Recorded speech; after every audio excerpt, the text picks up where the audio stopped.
If you are really an NBA addict, you might have encountered this question on numerous occasions. Why a lot of people don't recognize Tim Duncan as a better player than Kobe Bryant? This has come up way before the late great Kobe Bryant's passing. Rest in power. Take note, this is not about diminishing Kobe's accomplishments, but this is more of a question as to why casual basketball fans gravitate more to popular and flashier players. We're here to observe why fans behave the way they do. Let's dig in on what could be the possible reasons based on both casual and hardcore basketball fans' opinions and observations. It all boils down to personality and play style. 1. Tim Duncan's unwillingness to embrace the limelight. He just wanted to play ball. And 2. Obviously, it reflects in his play style. Let's talk about his lack of fame. Aside from the things I pointed out earlier, it is well known that Timmy usually avoids the spotlight. If there was a person who is relatively famous for not wanting to be famous, it's him. Duncan is what you would consider to be a boring player, that is, if you are a casual fan. But if you are a basketball purist, Timmy is your man. Like many other great players, he really loved the game for what it is and not for other superficial reasons like money and fame. And like Kobe or Michael or any past legend, he was also competitive and obsessed to winning. It's just not quite obvious in his personality demeanor. But here's a factor that makes him different from the aforementioned names. It was okay for Timmy to sacrifice his stats and numbers for the good of the team. Again, back to the things that would make you consider him to be a boring player, Tim didn't talk trash. He even gives tips and advice to opponents on how to play better. There was this story of former NBA player Ethan Thomas when he played against the Spurs. This is what he said. I get the ball in the post, I inside pivot and sweep to the middle for my jump hook and he blocks it. So as we are running down the court, he says to me, that was a good move, but you have to get more into my body so you can either draw the foul or I can block it. So I didn't know if he was talking noise or what, so just kind of looked at him, confused, and said okay. Then a few plays later, I did it again, got more into his body, and he couldn't block it. I missed the shot and he looked at me and said much better and kept playing. Honestly, one of the nicest guys in the NBA and one of the best power forwards ever. Respect. That was what Ethan Thomas said. That's kind of rare for players. Also, he didn't have a feud with all-star teammates. Not sure about his interactions with Kawhi Leonard though. I don't know his stand on the issue. The only on-court antic you'd get from Tim Duncan is this. Who, me? Face that he usually does when he's called for a foul by a referee. He's known for having a not so obvious feud with NBA referee Joey Crawford, but that's about it. Kobe even remembers talking trash to Tim Duncan, bringing up previous playoff battles and ring counts, and Tim was just cool about it. Some internet commenters would say he didn't change his number to drive up jersey sales. For this reason, I kinda disagree with this one because I believed Kobe didn't change his jersey number because of money sales, but it was more of a personal decision and a rebirth of some sort. But then again, he is Kobe and his jersey sales were really high. 8 or 24 doesn't really matter. It's still popular until now, even more so after he died. I believe Tim's highest jersey sale rank was top 11. Old man Duncan just balled and he was really good at it. Day in, day out, he just played the game. He let his game do the talking. It's rare for him to do interviews. When he retired, he revealed in a podcast interview with Richard Jefferson that he would stand by his locker after games and count to 5.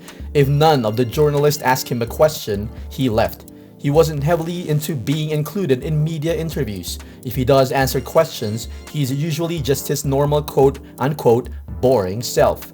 When hurricanes damaged his home, the Virgin Islands, he refused to be associated to the relief fund he started. He only agreed when his friends convinced him that using his status as an NBA player would generate more donations. He didn't want to be considered a celebrity that is doing a charity. He just wanted to be low-key. If you're looking for the goofier side of Tim Duncan, especially if you're not a Spurs fan that resides in San Antonio, best bet is to look on YouTube for TV ads and some commercials done for small companies and local San Antonio businesses.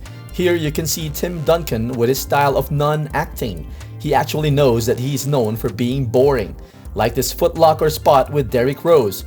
I think one of the reasons he stayed in San Antonio for so long is because it is a small market basketball team and is not too nosy on his personal life like the vicious New York media circus. As for his playstyle, old man Duncan was dominant but not flashy dominant. That's why he is called Big Fundamental. Did Shaquille O'Neal give him that name? Flawless footwork, disciplined and controlled like clockwork, also had some big clutch shots in the day. One notable example is this heartbreaking shot against the Suns in the playoffs. Tim Duncan was good in all aspects. He can bring the ball up before it was a trend for big men, has good handles for a tall guy, could drop dimes, and could score from practically any time and anywhere on the court except probably on Steph Curry distances.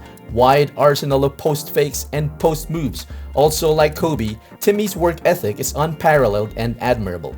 Timmy was a tremendous dominant scorer, but when Tony Parker became a Spur and by the time the Frenchman took over the Spurs offense, this led to Duncan's numbers dropping. And Timmy is okay with that. Now imagine if Kobe did escape the Lakers during the Kwame Brown Smush Parker era and he got traded to the Spurs. Kobe and Timmy would have annihilated the league. You already know when Kobe is partnered with a high-skilled forward center like Pau Gasol. Imagine that with Tim Duncan with Popovich as their coach. We just don't know if Kobe's personality in 2005 to 2007 would have worked with Greg and Tim. I'm thinking yes because Tim would have passed and given the reins to Kobe if that was the case, because Tim is really about winning, chemistry, and the team. If Duncan was underrated as an offensive player, defense is where he is historically good at. Tim might be the single best individual defender ever, and this is probably the best reason why Timmy often isn't recognized the way Kobe was. Defense doesn't make you famous unless you are Dennis Rodman and the Detroit Bad Boys. If you're not sending shots into the third row and doing finger wags like Dikembe Mutombo, casual fans won't recognize you as a great defender. The Spurs way doesn't want you to brag and talk trash and become menacing on the court. That's what I notice about Popovich's upbringing of his teams. Casual fans only think that stats of blocks or steals only matter. They're not totally wrong, but there's more to it than just stats. More observant fans recognize real defense and those are making stops. Timmy was smart and knew this, which is why he rarely swatted shots out of bounds. He prefers to just tip it up and then snatch the rebound and get more possessions. Going back to the question, why do casual fans view Kobe as greater than Duncan? So aside from what was said here and the voiced opinions I gathered, casual fans don't understand true dominance when they see it. Kobe was a bigger brand than basketball, complete package. Duncan didn't want to be famous and just wanted to be known as a player that didn't like the glamour. Casuals like the obvious reasons. That's what got them watching basketball in the first place. But I'm sure they will also evolve if they had an open mind until they discover the deeper nuances that basketball has to offer. People that really know the game see Kobe for what he really was, a super talented scorer, and on the surface, basketball is really rewarding to watch because of the offense and the highlight reels. Duncan was basically the complete opposite of all that. Quite rare to see Duncan highlight reels compared to the Kobes and Jordans and the LeBrons. Personally, aside from these reasons, Tim Duncan played for the San Antonio Spurs. The Spurs obviously are not that popular, unlike the world-famous Los Angeles Lakers. So mathematically, Tim Duncan can't be more popular than Kobe. You can Google jersey sales and Tim's jerseys wouldn't beat Kobe's jerseys. Next, they have different playing positions. The superstar shooting guard would have more possessions of the ball, moreover a system center forward player like Duncan, who happens to play for Popovich, who emphasizes fundamental basketball, positioning, ball movement, and sharing. Bottom line is, it is really not fair to compare the two greats, or any great players for that matter, as they are completely opposite of each other. It just happens that casuals gravitate to the more popular players, and that's a fact of life.